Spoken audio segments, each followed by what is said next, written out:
Hello, everybody, and thank you for joining us for our fourth episode on women leading in nutrition and health science. And my name is Mariette Abrahams. I'm the CEO and founder of Kina, a Portuguese company and consultancy. We aim to be the hub of data and insights in personalized nutrition. Hello, I'm Magnolia Pretel. I'm co-host with Mariette. I'm a founder of Genes and Wellness. It's a consultant about helping people to understand their DNA information. And we are really happy today to have Lily Samuels with us. Please introduce yourself. Oh, hello. Hi, I'm Lily Samuels, and I am the founder of Lily Samuels Nutrition. I am based in the UK, in Coventry to be exact. Great, Lily. So we have been in contact for a number of years already. We do have a common thread in that we are both South African. so it's a privilege and an honor and so great. I know. And so it would be great to hear what your journey has been to becoming a dietitian and where you are and how you ended up in Coventry. Oh gosh, yes, it's been a long journey now that you're asking me. But initially, South African, trained as a nurse, worked as a nurse in South Africa. I came to the UK because the UK needed nurses, NHS needed nurses a couple of years ago. So I was sort of excited to come and try and, see new countries and earn a lot of pounds and all sorts of things. And so I came over. And I worked as a nurse. I worked for the NHS, I worked for private sector, and I did a lot of community work. So I was really just fixed on becoming a nurse and thinking maybe I could go to levels and grow into the career of being a nurse and even becoming more into the management level. But things really just sort of started changing when I moved to work in cardiothoracic intensive care in Coventry. And I was working very long hours, very, and you can imagine in intensive care, the amount of mental energy that you need to have there. Yeah. So working long hours, eating rubbish, of course, and just caring less about your health and stressful life. So in 2010, I started having really pains, all over my body, and I had swelling in my joints, and I thought, oh gosh, what's going on? So I went to see the doctors, and they said, oh, you might have an autoimmune, and they were doing tests. Eventually, they found that I had rheumatoid arthritis, and I was like, I'm so young, I can't even. I thought it was for older generations and stuff like that, but that wasn't really the wake up call per se. I just carried on and took steroids and carried on with whatever the doctors gave me, but there was something in me. It's like, what about food? Is there anything that food can do? I asked my consultant, like, nah, there's no evidence to support that. And I just carry on with what you're doing. You're doing fine. But I just thought, do you know what? I'm just gonna go to Dr. Google. So I sort of started Googling up, what can you do for rheumatoid arthritis? As you can imagine, it's a minefield, Yes. Everybody's got an opinion on Google. And I started thinking, I gotta find a way to really, coming from a scientific background as a nurse, you always feel like the information you get out there is not enough. So I went and did a short course in nutrition, just to understand really the background of nutrition, the foundation. I put it online. It was on something called Voucher or something. It's a 3 month course. And they said, when you finish, you can start and you can do consultant work. I was like, oh, wow.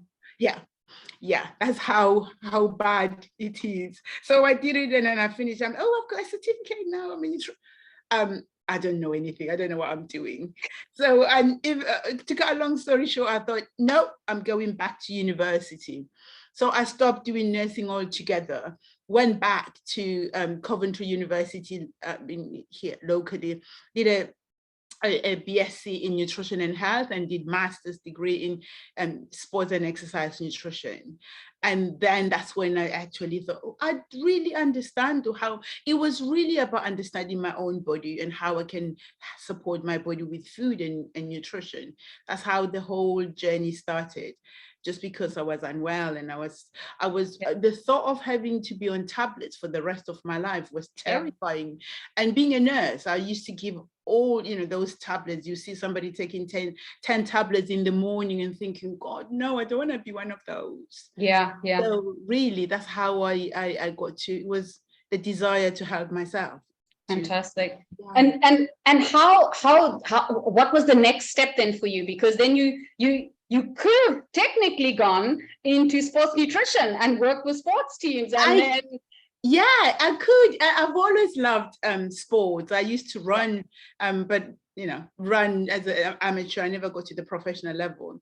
So when I was the journey, the plan wasn't to go and become a sport nutritionist. It's only when we did our final year bachelor's, we had a module on sports nutrition. I was like, yes, this is what I want to do. This is what I want to. So when I finished, really, I wanted to go that direction when I completed master's. So I started looking into sport and trying to run a business with that. It was a very, very small niche for me as a business owner, and I realized that the growth was really, really limited in terms of sports. So I still do. I'm still a sport nutritionist. I still get clients coming, but they're not as it's not like my bread and butter compared to the general public. Right. So really, the data that sort of is the one that sort of directed me towards, because I had to wear two hats. I had to wear the nutrition hat and the entrepreneur hat. Yeah. So the entrepreneur hat was like, yes, you love nutrition, sports nutrition, but you're not gonna really make money out of this. Right. It's a very tight, very small market. Yeah. So what I hear from you is that you didn't call yourself an entrepreneur, when you were a nurse, right? When you did that. And then you didn't really call yourself an entrepreneur when you then went back to university and studied, nutrition and health. No. And so what was that trigger for you to say, hey, actually, I am actually an entrepreneur, and we like to think maybe a scientific entrepreneur, because not all scientists, with a science background, think of themselves as an entrepreneur. Like here's Magnolia and I are like, we wouldn't call ourselves that either. I know, and it's a shift in mindset.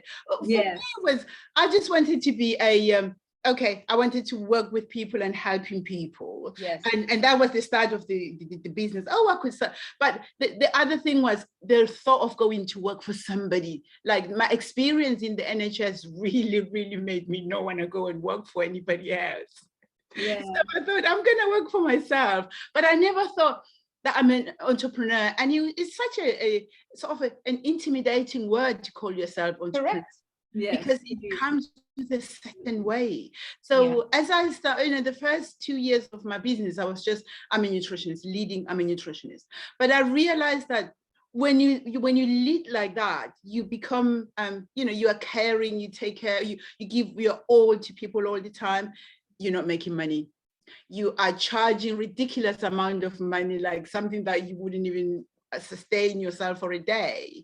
So the change of becoming an entrepreneur is when I started investing in myself and start, reading books, start investing in mentors, business mentors, and start thinking, hang on a minute. Yes, I will always be a scientist and a nutritionist, but in order for the business to succeed, I need to start thinking like a business owner. Okay. And now I'm proud to call myself an entrepreneur. Wow, that is so amazing. And what do you think? So what I see from you, especially online, you are amazing at the networking and really putting yourself out there, which is really, really risky, especially when you are in the beginning of your kind of entrepreneurial journey, or that scientific entrepreneurial journey. So talk us through, what are the the skills that you needed to learn that really helped you to make that little step forward every time? Because I don't see you as I see you as entrepreneur first, and I love to say, you don't lead with nutritionists, because that's exactly the thing that I was like, you want to lead, like, you can't. So I'm so glad that you can verbalize that, because many people can't verbalize that, and they're honest about it. Because you want to have a business, right? So what are those skills? What are those top things? Sorry, Tim. The thing with us as scientists, we really see an entrepreneur as something that is like, okay, no, we don't talk about it. We rather talk about our research, our data, our blah, blah, blah. And so when you talk about, no. I remember when I finishing my master's, they said, where are you going to go? I said, I'm going to go into business. Majority of people went to going further and doing dietetics and what have you. And so I was the only, even today, from my cohort, I'm still the only one who is an entrepreneur. Everybody else went into work. So it's not a common thing. It's not something that we promote. It's not something that, so for me to realize that I have to be out there, I have to put myself out of my comfort zone. It's okay, I can work for anybody else, like do a food, I don't know, food companies or whatever. But to be an entrepreneur, you have to stand in front of everybody like, this is me, I'm vulnerable. I don't know what I'm doing, but I'm here and I'm going to figure it out. Mm-hmm. And I'm going to need help if I don't know what I'm doing. So I just pushed myself out there and even became a host of a networking event in my local area. I became a member of the chamber. I started speaking and podcasting with the Chamber of Commerce. And I'm just like, I have to get myself out there. And it's not like it was a perfect plan, like this is the steps to become an entrepreneur. I just woke up one day, it's like, I love what I do, but I'm not making money at all. Yes. So tell us a little bit about these challenges or the struggles that you have to overcome in your journey. Pardon, the challenges? Yes. I think for me, the challenge that I found is especially as a sports nutritionist, being a woman is it's a very, very male-dominated industry. Yeah. And to go through that, and on top of that, another layer, a woman of color, it's just like getting into those that really I lead with like, I don't care how you view me. I am qualified and I know my stuff, so I will get there. But those are the barriers that I'm aware of, and I whenever I go through that, I know that I could be even my sports clients. They would easily go to a personal trainer who hasn't got a master's degree in sports exercise than me, because I'm a woman. It's just societal stereotypes. So I have to keep going through that. And that's, for me, it's a barrier. The sports nutrition industry is really a tight knit. By the time you get into it, especially the elite level, they have their own physiotherapy, their nutritionists, so to get into that, they have to sack their nutritionist or something else has to happen to them. So those are the barriers that I'm aware of, and but I'll just keep trying. Yeah. And what about some of the highs from what you've learned already? Can you give us some examples of what are the high points and what are some of the very low points where you really had to grow? Right. I mean, one of the highest is our local football club called Coventry's football club. They're bought by a new management, and I got to interview the boss. I sat with him in this. We did a podcast together. I'm sitting next to him, and I had the voice to ask him questions that I've always wanted. And the guy's an entrepreneur, coming from a humble beginnings, and he's so rich. And I was sitting there next to him, like, I said to him, I'm gonna be like you one day. And he's like, of course you can. So that is like, wow. And so because of that, doors are opening for me to go because of him and me having that conversation. So that is really cool. And the lowest is being one woman band. because you stretch yourself and you're up and down. And there are days where I can't physically do anything because I'm so exhausted, but my brain is like, keep doing it, and I can't. And it's hard. It's hard, and we know that as an entrepreneur, you get this unpredictable. One month you're excited, money's coming rolling down your bank account, and there's 1 month it's like, where's that money? Where's that money? And you can't find it. So it's all those ups and downs, but it's part of the game. Yes. Once you know it's part of the game, and then so you ask for help, you strategize, you plan in advance, like, okay, this is what I can do. And you keep going. I just came back from 2 days boot camp in Birmingham it's an entrepreneur boot camp. So we're just looking into everything to do with it, whether it's sales, whether it's design, whether it's copyright, everything to do, advertising, marketing. So I invest in those things.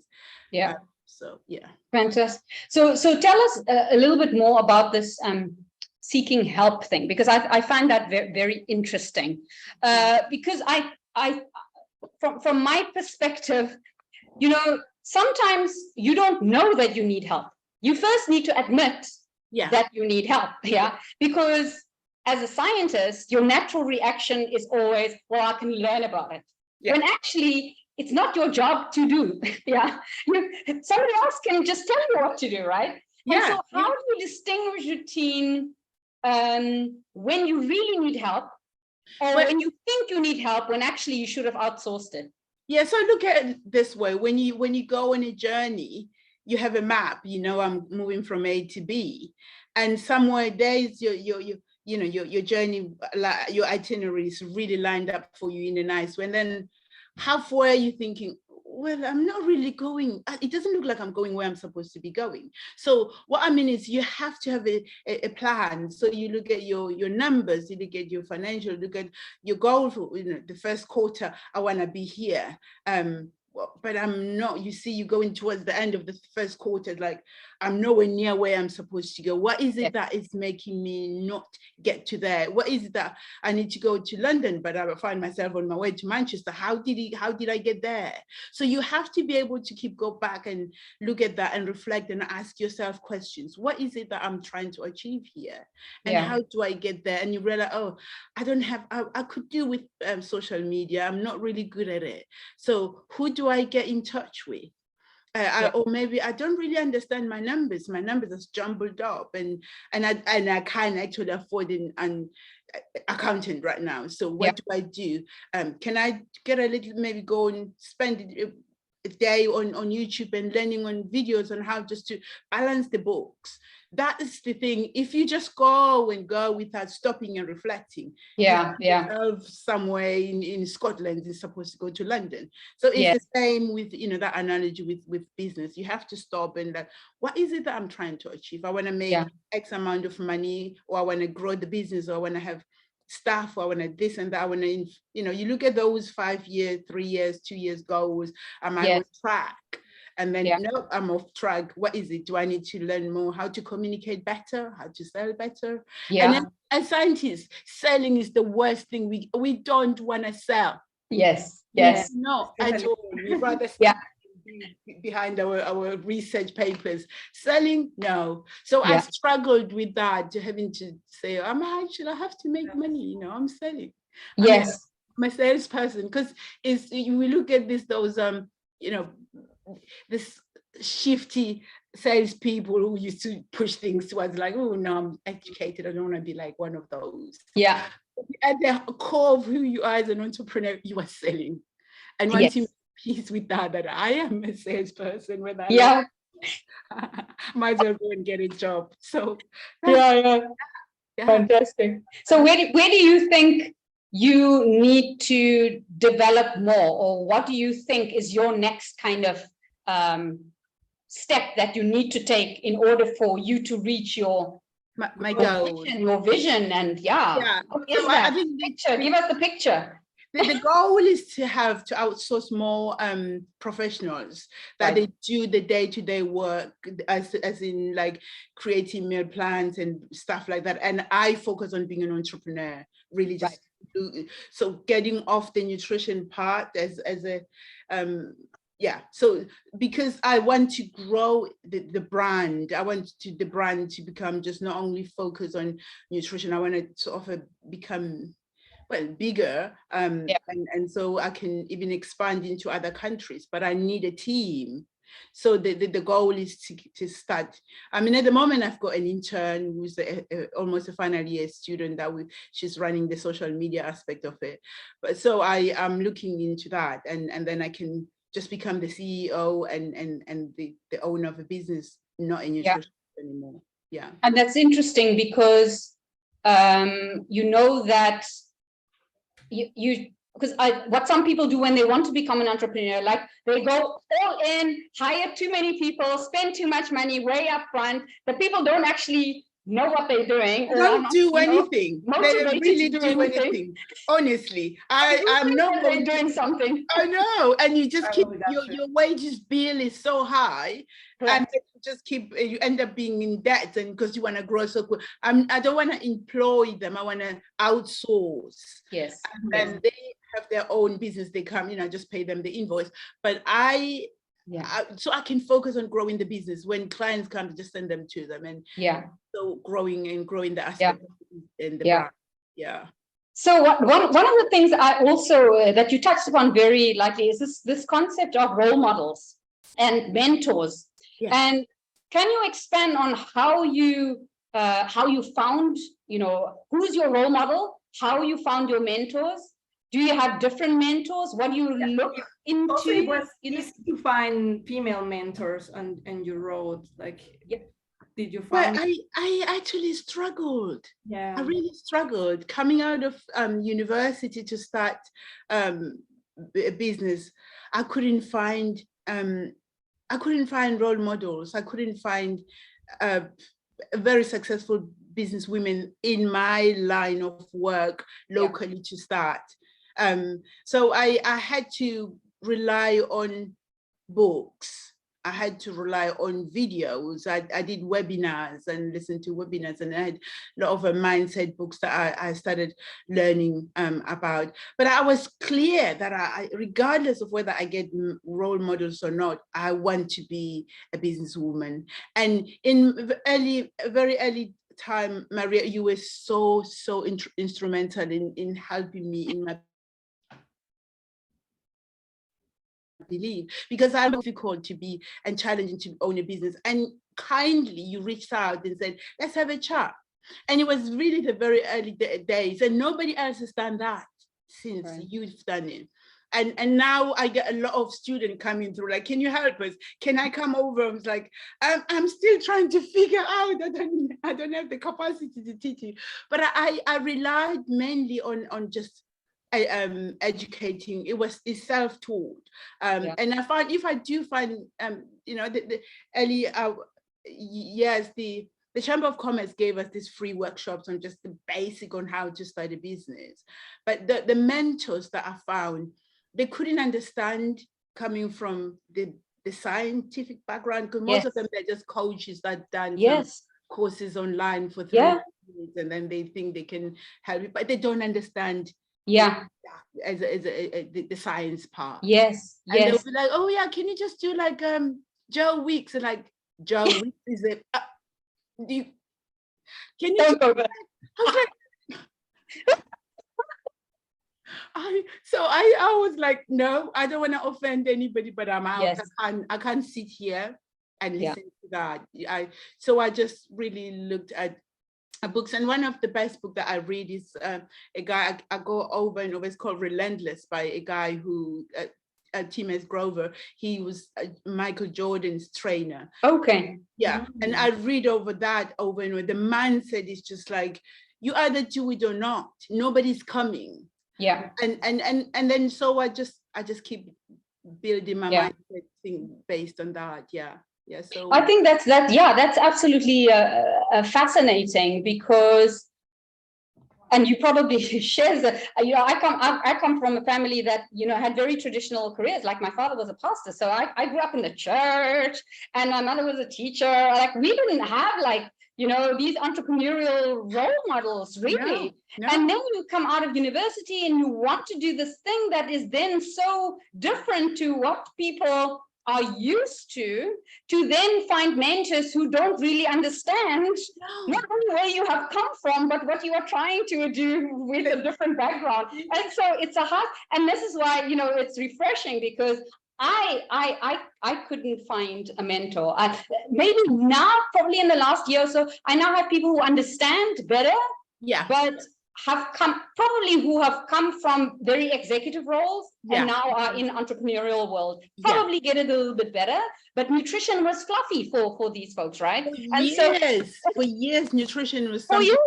I mean, even now, you when I go on my networking, they'll be like, "Oh, you should meet so and so." When I go to so and so, like, "Oh yeah," and I said, "What do you do?" I do nutrition. "Oh yeah, well, I will start by, oh, what was your final year dissertation? What did you look at your final year project?" Like, what do you mean? And I just know that okay, we're not going to have a conversation. I've learned to say, okay, it was lovely meeting you, because in the UK, for example, the term is not legalized, it's not protected. Anybody can call nutrition. So you come across all this challenge. You have to have this mindset that I am worthy. I have studied, I'm an expert. I have all the skills, and I'm as good, even how I charge my services. Like, you look at the society will look at accountants and lawyers, solicitors, they put them up there, and then we are at the bottom of the pile. When you look at our qualification, you find that, I mean, we are more or less the same, or maybe I'm even more qualified than you, but they would always, so I have to fight that fight. When you look at my posts on social media, is deliberate, the way I dress up, to command that I am an expert, and I need to be seen as one of those that are out there. I don't want to hide in the shadows, and I'll come with bright colors or suits and all sorts of things, because I am here and I deserve to be here. And whether you want to acknowledge me, eventually you will, because I love it. Eventually you will. I love it. Yes, for sure. It's tough, but you have to have that mindset to say,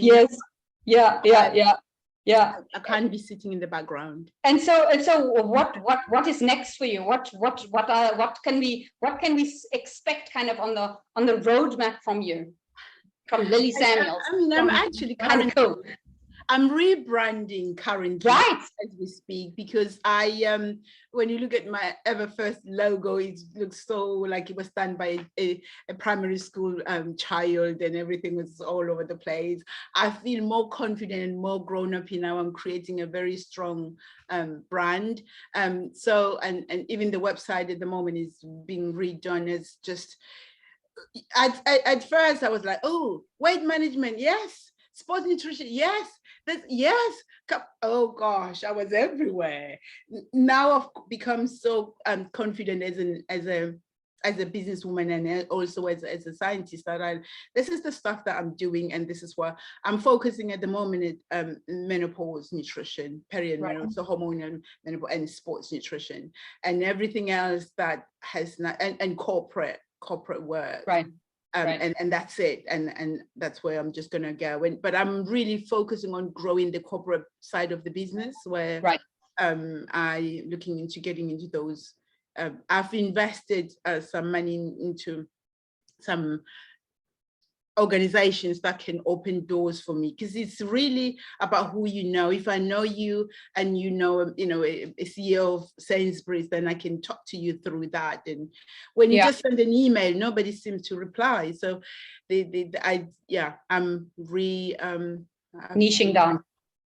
Going into that really strong. So one of the areas, of course, that we are very interested in is this area of personalized nutrition. And can you a little bit maybe explain or outline for us how do you see it, and what is the perspective of the clients maybe that you have in terms of personalized nutrition, because what you do is personalized nutrition. It is, yeah, it is. I mean, it's so silly that we use one, one shoe fits all, one size fits all. Yeah. Because as in right now, the three wonderful women, we've got different background, different DNA. So personalized nutrition really, it's who you are as Maria, what your likes, your environment that affect your eating, your sleeping pattern, your work, everything is you. So when I work with that, we explore all those aspects more than just have a keto diet, you lose weight in 2 weeks, or you know what, just exercise and move more and eat less and that kind of thing. No. So it's really the future of nutrition should be going that way, because we are so different and we are so unique and beautiful on our own way. So and even when I work with my athletes, we look at, even though we performance, we use we know carbohydrates are good, but we still have to look at the whole person. And the fact that I'm a nurse that comes in helps to understand the other side that most nutritionists who just haven't got that aspect of nursing can bring to the table. So it has to be like that. Yeah. I mean, how can we? And what I found, it was funny when I did my final, my master's dissertation, where we looked at the role of caffeine between men and women, and then so when I looked at the literature, there were probably 5,000 done on men and 4 on women, and it was just like, how do we then take that data and give it to women that women could behave like this and to improve performance? So we need more of this personalized nutrition, that the person, you work with them from that background. Fantastic. Magnolia, are you saying something? No, it's totally true that there is a lot of gap of information between female and male in medicine, actually. Lily, what's coming next for you? What are your next plans and goals? Oh, the head is I had to rain it down. I had to rain it down, because sometimes I can't even think. I can't even hear myself thinking. But I think at the moment I work virtually. One of my goal is to have that one is just for my personal achievement, to say, Dad, I've made it, to have an office in Harley Street in London, have a consultant, that for the sake of doing it. And then why not? You gotta dream that crazy. But one of the things is to once this corporate side is actually working in the UK, to move it to South Africa. Okay. So start working. So my brother works in the mine industry in South Africa, and he's got a lot of connections, and some of my ex-nursing colleagues are still there. So I'm looking into bringing this really staff well-being kind of workshops and webinars, taking them to South Africa, and then if they become successful, then I can use the same model, take it abroad. I'm looking at the likes of Tony Robbins, when they do that in a much bigger scale, because I don't want to be doing this one-to-one. Is a time exhausting. It's not. It makes you think small. So just, you package the work and then sell it to millions. Love it. So if you think about where you've come from, where you are now, the amazing thing that you're doing, what do you think the next generation should know? Like what are the people who are listening to this need to think about if they're just starting out, in terms of not only where the industry is going, but they are going to be working in a completely different environment that is IoT, AI interrogated, do you know what I mean? Like hyper-connected. And so if you have that in mind, what would you say to this next generation, and what should they prepare for? I think they should be open-minded. Life, the world is changing at a very, very rapid speed. And I think we should, sadly, the university is still behind in how teaching us to catch up, but they should really, as soon as they have a clear goal, what is it that you want to do? You want to be an entrepreneur from that moment, and then be open-minded, be aware of what's happening around you. Mhm. And embrace that. And I remember at the start, the thought of digital nutrition or taking the business digital, it wasn't even an issue. It didn't even cross my mind. I just thought, oh, I'll get a clinic, I'll do consultation, the old traditional model. Yes. And right now I realize you cannot sustain that. So they have to realize that AI is here to stay and it's changing at a rapid speed, and they have to embrace it. And otherwise, businesses can't really survive if you don't digitize. Yeah. We have to. It's not like it's something we have a choice over. We have to embrace that, or otherwise we're gonna be left behind. Yeah. And I think it's very important that you highlight this mindset, because everything starts with the right mindset, right? If you are open to learn, you are open to network with people who are outside of nutrition and put yourself out there and volunteer to run meetings and events, and Absolutely. that's how you learn. So I mean, you've picked up so many like networking skills, public speaking opportunities.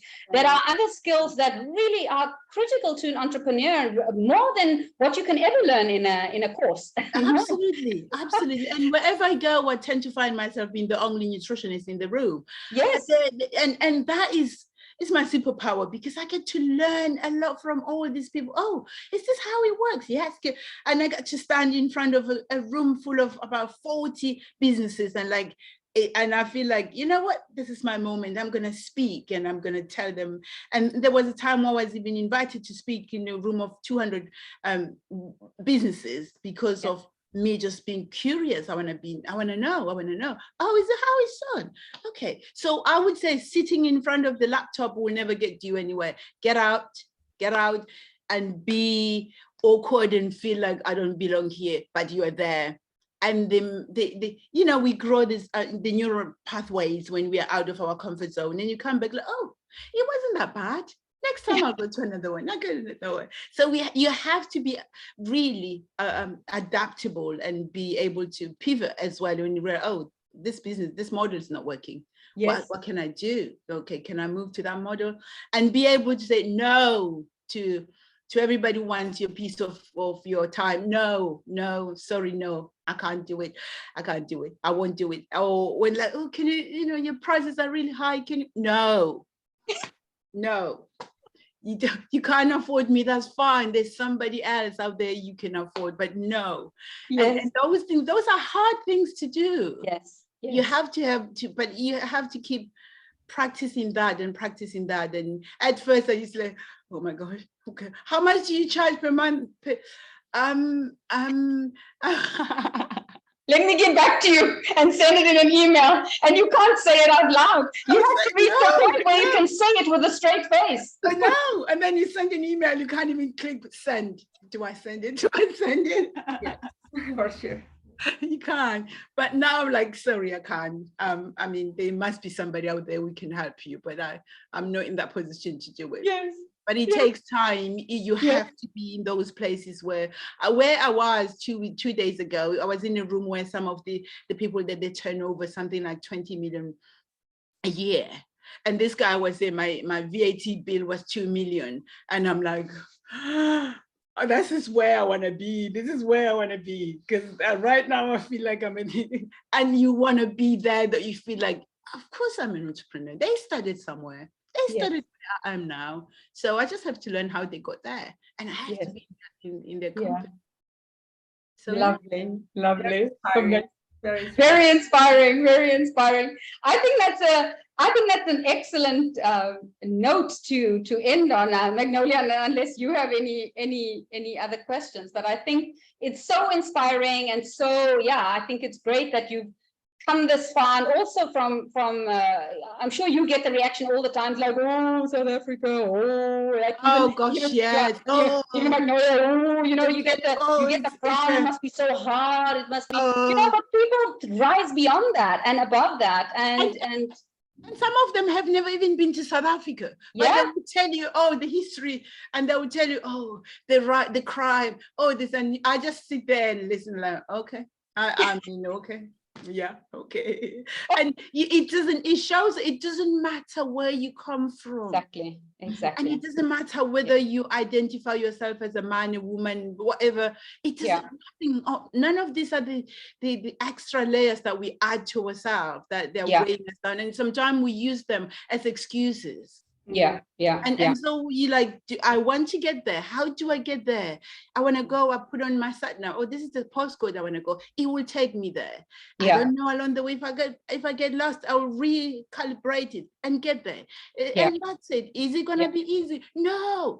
The days where I'm high, the days are like, I'm gonna be start looking for jobs.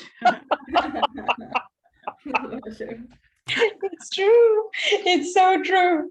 No, thank you so much for sharing your journey. That was absolutely amazing. I'm sure a lot of people will take a lot of lessons out of that it is possible, but every day you have to wake up and stay focused on the North Star, right? And believe in yourself and put yourself out there. And like you say, I always teach my entrepreneurial students, like, get out the building. You have to. It's not going to come to you. You got to go and get it. Go and get what's yours out there. Yeah. And somebody said, when you sit your competitors are busy taking your clients, and you're sitting and you're complaining, and just get out there and also compete and get yours. Yes. So I'm going to watch you with open eyes, and I can't wait to see your further growth and your name and your brand, fiercely and squarely on our screens. So from me, all the best. Thank you so much for your time. My goodness, thank you for having me. Thank you very much for all your insights. Thank you so much. Yeah. We should connect, Magnolia, when I'm in London. We should have coffee. We meet for sure. We have a lot to talk. I can see how inspired person are you, motivational, persistent with your goals. So I'm looking forward to see. Thank you. And Lily, where can people find you? Yes. Oh, right. I am on LinkedIn as Lily Samuels. You can send me connection there. I'm on social, on Instagram as well, Lily Samuels Nutrition. Okay.